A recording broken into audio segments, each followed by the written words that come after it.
suis Lynne Chandelier, je suis née en 1980 et depuis peu d'années après cette date, je m'intéresse aux pierres, les cristaux, la magie, de comment ça a pu se former, pourquoi ces couleurs, pourquoi ces formes. Et je collectionne depuis à peu près cette période-là, c'est-à-dire que ça fait très longtemps. En 2003, j'ai décidé d'en faire mon métier, pas à temps plein pour commencer parce que c'était pas possible économiquement, mais parce qu'il fallait aussi que j'acquière de l'expérience, des connaissances. Et depuis 2017, c'est à temps plein, et depuis 2018, c'est en boutique, ici à Brioude.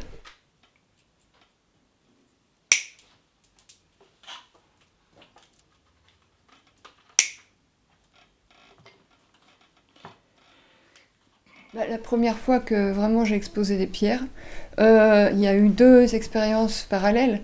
La première, c'était les brocantes, tout simplement, donc dans la voiture, des cagettes, des tables, des tréteaux.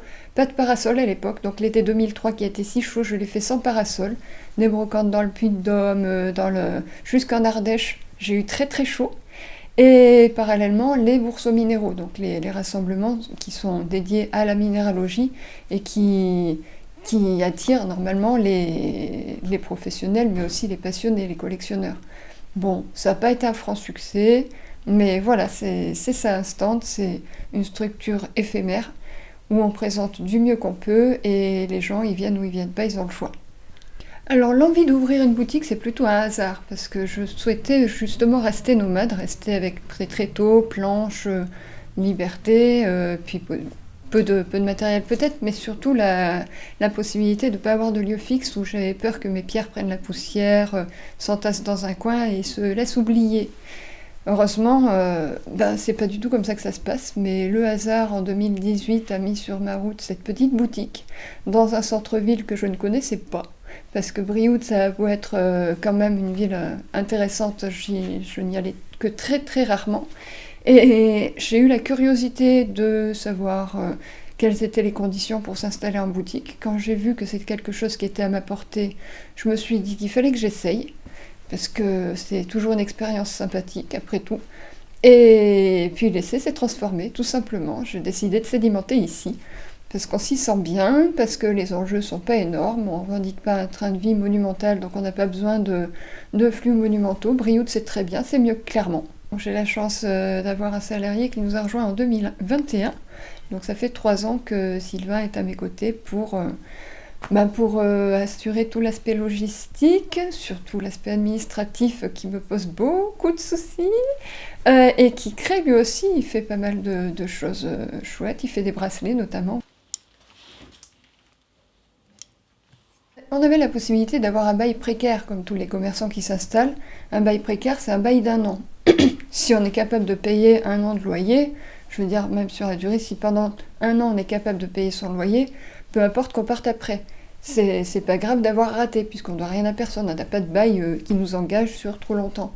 Donc les enjeux sont quand même pas aussi difficiles à appréhender que si d'entrée de jeu on était dans un bail commercial 369, on est engagé sur 3 ans, et donc ça laisse la possibilité d'essayer. 1 an, qu'est-ce que c'est quand on est libre?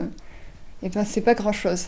Cette première année de boutique, ça a été la rencontre avec les gens déjà, pour commencer, leur bienveillance, leur curiosité, leur amour des pierres. Après, il y a eu l'aspect aussi sédimentation, parce que les pierres, ça sédimente, c'est-à-dire de la même façon qu'au fond des océans, des sédiments se forment par l'accumulation de déchets qui s'accumulent et qui s'empilent. Et bien dans cette boutique, il s'est produit la même chose. Mes pierres, au lieu de les rentrer tous les soirs, comme je faisais habituellement sur mes stands, j'avais plus besoin de les ranger. Et donc, il était possible de les présenter mieux, d'en mettre plus et de plus en plus. Et voilà comment on se retrouve avec une boutique pleine de belles pierres.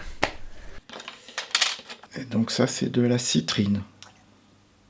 Et en fait, je me suis un petit peu inspiré de structures que j'ai découvertes à travers les livres. Sur la fabrication de chapelets, à Ambert, il y avait une activité importante de fabrication de chapelets. Et en fait, la phase finale consiste à recourber les pièces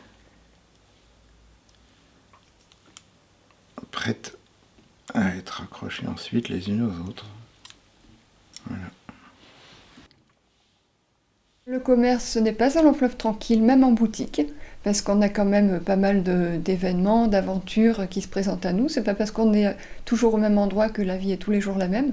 On a eu le Covid, juste avant le Covid, j'ai eu un bris de vitrine accidentel, un véhicule qui a fait une fausse manœuvre.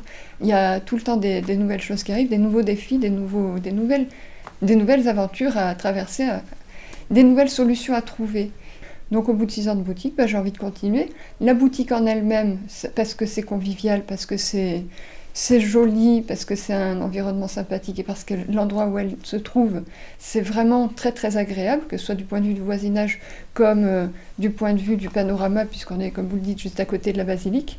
Et puis il y a l'autre partie, puisqu'on a été obligé, avec le Covid, de créer une autre partie qui se passe ici quand même, c'est l'aspect internet. On fait des lives sur Facebook 3 soirs par semaine pour que les gens qui n'ont pas la possibilité de venir parce qu'ils sont trop loin ou parce qu'ils ne peuvent pas bouger, puissent acquérir des pierres quand même, puissent rester en contact avec nous. Donc ça, c'est quelque chose qui s'est créé lors d'une de ces aventures, lors de l'aventure Covid, et qu'on continue ici. Mais je ne me départirai pas de la boutique parce que c'est de toute façon l'été nécessaire, il n'y a que ça qui fonctionne l'été. Mais le reste du temps, effectivement, ça pourrait paraître superflu. Seulement, c'est ma Madeleine de Proust, cette boutique. On enlève ce qui est en trop, pour pas que ça fasse moche. Et voilà un bracelet qui est fait pour un homme. Qui est fait pour un homme et Vas-y. Oh. qui est à la bonne taille. Confortable.